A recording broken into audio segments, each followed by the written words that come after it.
Manny Pacquiao, pinaburan ng korte laban kay Bato de la Rosa. Matapos ang ilang linggong investigasyon at pagdinig, naglabas na ng desisyon ang korte pabor kay Manny Pacquiao sa kanyang kaso laban kay Senator Ronald Bato de la Rosa. Ayon sa desisyon ng hukuman, may sapat na ebidensyang nag-uugnay kay de la Rosa sa umano'y insidente ng pananakit kay Pacquiao, na naging dahilan ng pagsasampa ng kaso laban sa dating PNP chief.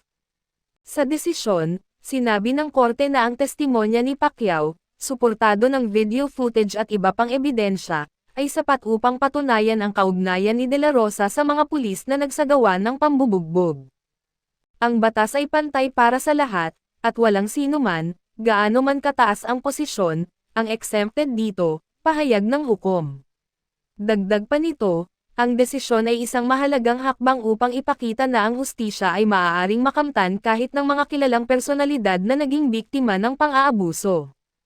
Nagpaabot ng pasasalamat si Pacquiao sa naging desisyon ng korte. Ayon sa kanya, ito ay tagumpay hindi lamang para sa akin kundi para sa lahat ng Pilipino na naniniwala sa katarungan. Hindi tayo dapat matakot magsalita laban sa mali, gaano man ito kahirap. Pinuri rin niya ang korte sa kanilang patas na paghawak sa kaso.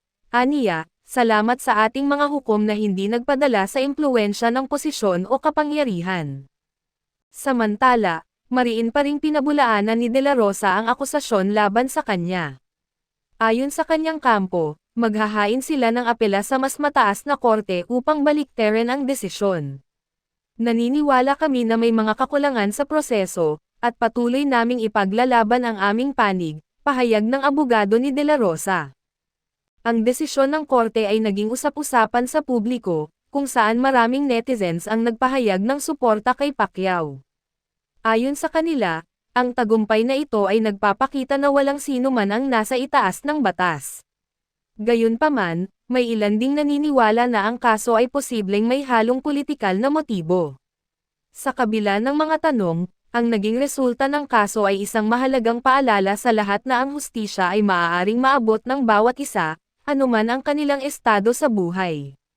Bukod sa tagumpay ni Manny Pacquiao sa korte, maraming mga grupo ang nagpahayag ng kanilang suporta sa dating senador at boksingero. Ayon sa ilang human rights organizations, ang desisyong ito ay isang mahalagang hakbang tungo sa pagtitiyak na ang mga nasa posisyon ng kapangyarihan ay hindi makakalusot sa pananagutan. Ang tagumpay ni Manny ay simbolo ng laban ng bawat Pilipinong nagnanais ng katarungan at patas na pagtrato sa ilalim ng batas, ayon sa pahayag ng isang grupo. Dagdag pa nila, ang desisyong ito ay dapat magsilbing babala sa mga abusadong opisyal na mananagot sila sa kanilang mga maling gawain.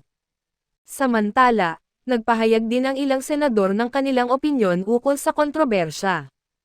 Ayon sa kanila, ang naging desisyon ng korte ay nagpapakita ng lakas ng ating sistema ng hustisya sa kabila ng matitinding hamon. Bagamat masakit makita ang ganitong sitwasyon kung saan ang dalawang lider natin ay nagkakaroon ng sigalot, mahalaga pa ring makita na ang batas ay umiiral ng patas, ani ng isang senador. Pinuri rin nila si Pacquiao sa kanyang tapang na labanan ang isang mabigat na kaso sa kabila ng implikasyong politikal nito. Habang inaasahan ang apela ni de la Rosa, ang kaso ay patuloy na sinusubaybayan ng publiko, umaasang magdudulot ito ng mas malawak na reforma sa sistema ng hustisya at pulisya sa bansa.